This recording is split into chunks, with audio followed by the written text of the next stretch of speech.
Marie-Adèle Joredier, merci vraiment d'être avec nous ce soir, de venir nous livrer votre témoignage de maman, d'enseignante. Milik Tantussé, vous avez été responsable des EPK, les écoles populaires kanak. Vous la connaissez donc très bien, hein, cette jeunesse. Pourquoi est-ce qu'elle dérape comme ça? Les valeurs kanak de crainte, de respect, d'humilité, elles n'existent plus chez eux?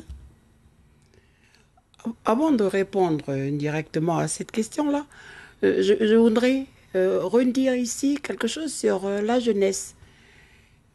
Comme le dit le jeune, les problèmes de la jeunesse, ce sont des problèmes de société et du monde. Voilà, tout simplement. Pas uniquement à Canala, on est bien d'accord. Pas uniquement à Canala.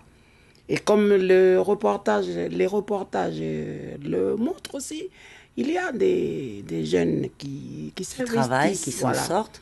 Eux, ils ont encore le respect de ces valeurs-là, du travail, de tout ça.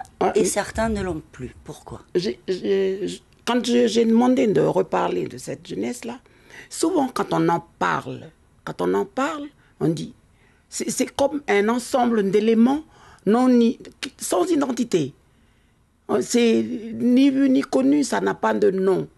Mais la jeunesse, il faut la remettre à sa place d'origine. La jeunesse, ce sont des enfants de quelque part, nés avec un nom quelque part dans un lieu précis.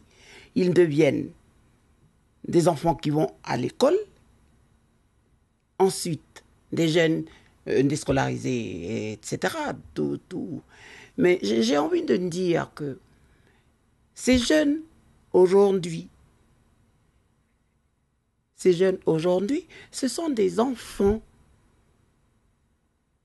de famille et ils sont ce que les parents en font. Ils sont ce que l'école en fait. Ils sont ce que la société en fait. Et ils sont ce qu'ils en font d'eux-mêmes. Parce que ces enfants-là, ils naissent comme tout homme, avec des doués de facultés de langage, et après, on fait des choix. Voilà. Et c'est après qu'il y a rupture de quelque chose. Et pourquoi?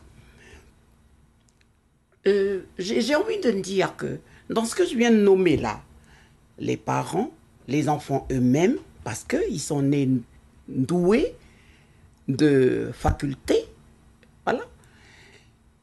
L'école, je parle de l'école parce que les enfants, quand ils partent à l'école, ils y passent 7 heures de leur journée.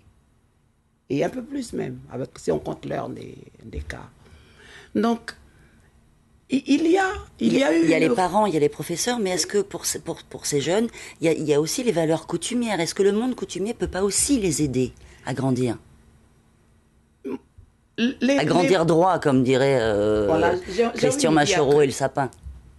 J'ai envie de dire que les enfants partent à l'école. Ils sont à l'école 7 heures par jour.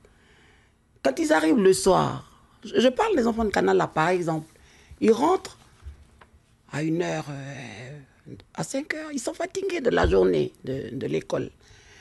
Il y a la télé qui est rentrée aujourd'hui. À quel moment les parents peuvent leur parler des choses de chez nous? Les récits, les contes n'existent plus là. La télé, elle a pris la place de cette parole-là. Donc à remettre la parole avec les enfants. Marie-Adèle Joredier, merci de votre témoignage. Merci d'être venue.